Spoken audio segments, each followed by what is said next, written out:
اعوذ باللہ من الشیطان الرجیم، بسم اللہ الرحمن الرحیم۔ آج میں جس سورہ کا ترجمہ و تفسیر بتانے جا رہی ہوں وہ سورہ محمد ہے۔ اس میں کل 38 آیات ہیں اور 4 رکوع ہیں اور یہ پارہ نمبر 26 میں موجود ہے۔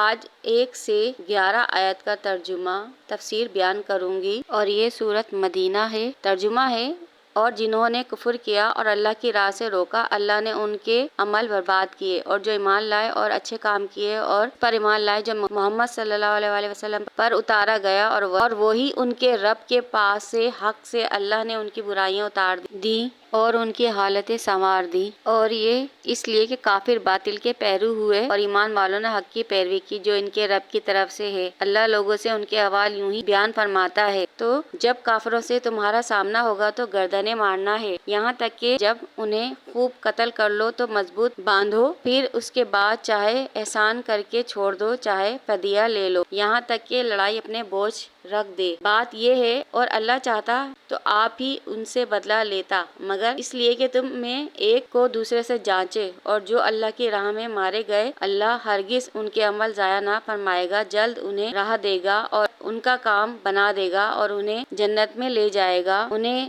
اس کی پہچان کرا دی ہے۔ اے ایمان والو، اگر تم دین خدا کی مدد کرو گے، اللہ تمہاری مدد کرے گا اور تمہارے قدم جما دے گا، اور جنہوں نے کفر کیا تو ان پر تباہی پڑے اور اللہ ان کے اعمال برباد کرے۔ یہ اس لیے کہ انہیں ناگوار ہوا جو اللہ نے اتارا، تو اللہ نے ان کا کیا دھرا اکارت کیا، تو کیا انہوں نے زمین پر سفر نہ کیا کہ دیکھتے ان سے اگلوں کا کیسا انجام ہوا۔ اللہ نے ان پر تباہی ڈالی اور ان کافروں کے لیے بھی ویسی کتنی ہی ہے۔ یہ اس لیے کہ مسلمانوں کا مولا اللہ ہے اور کافروں کا مولا کوئی نہیں۔ تفسیر ہے کہ یہ آیات مدینہ منورہ کے ان اہل کتاب کے بارے میں نازل ہوئی جنہوں نے حضرت محمد مصطفیٰ صلی اللہ علیہ وآلہ وسلم کی رسالت کا انکار کیا، اور یہ بھی معنی ہے کہ جنہوں نے نبی اکرم صلی اللہ علیہ وسلم پر نازل ہونے والی کتاب کے ساتھ کفر کیا، خود بھی اسلام میں داخل نہ ہوئے اور دوسروں کو بھی اسلام سے روکا۔ اور جو لوگ ایمان لائے اور اس کتاب پر ایمان لائے جو نبی اکرم صلی اللہ علیہ وسلم پر نازل ہوئی، تو نیک اعمال کی بدولت اللہ نے ان کے گناہ معاف فرما دیے، مٹا دیے، بخش دیے، اور ان کی مدد فرما کر ان کی اصلاح فرمائی، اور باطل پیروکاروں کو جہنم کی وعید کر دی گئی ہے۔ اور آگے بیان ہوتا ہے کہ اے مسلمانوں، جب تمہاری کفار سے جنگ ہو تو اس دوران کافروں سے لڑی جانے والی جنگ میں کوئی رعایت نہیں کرنا اور ان کا قتل کرو، اور یہاں تک کہ جب انہیں قتل کر لو اور ان کا زور ٹوٹ جائے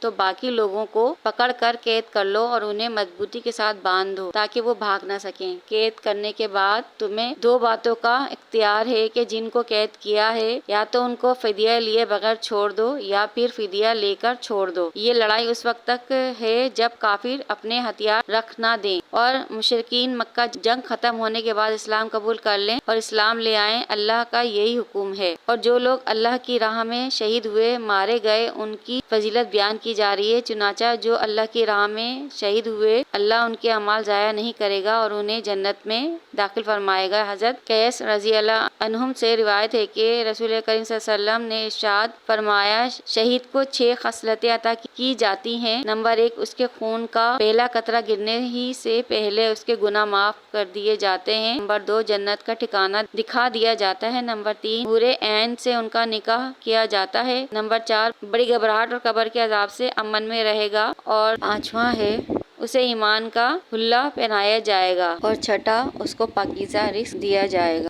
اور اللہ کے دین کو غالب کرنے کے لیے دشمنوں سے زیادہ قلم تلوار سے جہاد کرنا، حلال اور حرام کی شرح بیان کرنا، دین اسلام کی اشاعت کرنا، تبلیغ کرنا، اور یہ یاد رکھنا چاہیے کہ اللہ غنی ہے اور بے نیاز ہے، اسے نہ بندوں کی مدد کی حاجت ہے اور نہ ہی وہ اپنے دین کی تراویح و اشاعت کو غالب کرنے میں بندوں کا محتاج ہے۔ دراصل یہ بندوں کے اپنے ہی فائدے کے لیے ہے۔ اسی صورت میں اللہ کی مدد حاصل ہوگی اور اللہ تعالیٰ کی طرف سے انہیں ثابت قدمی نصیب ہوگی۔ اور آگے کفر والوں کا بیان ہے کہ ان لوگوں نے دیکھا نہیں کہ جب وہ سفر کرتے ہیں شام، یمن اور عراق کی جانب، تو ان سے پہلے جھٹلانے والی امتوں عاد، سمود وغیرہ کا کیا انجام ہوا، جو کہ ان کے اجڑے ہوئے محلات اور مکانات سے ظاہر ہے۔ تو یہ اللہ کا قہر ہی ہے جو آگ بن کر پل بھر میں ٹوٹ پڑتا ہے، لیکن پھر بھی یہ لوگ عقل سے کام نہیں لیتے۔ ہمیں اس سے سبق حاصل کرنا چاہیے، جنہوں نے کفر کیا اور ہٹ دھرمی پر دھرے رہے ان کا کیا انجام ہوا۔ ہمیں اللہ ایمان پر چلنے اور مضبوطی سے تھامے رکھنے کی توفیق عطا فرمائے۔ باقی ترجمہ تفسیر آئندہ ویڈیو میں بیان کروں گی۔ جب تک کے لیے اجازت، مجھے اپنی دعاؤں میں یاد رکھیں۔ اللہ نگہبان۔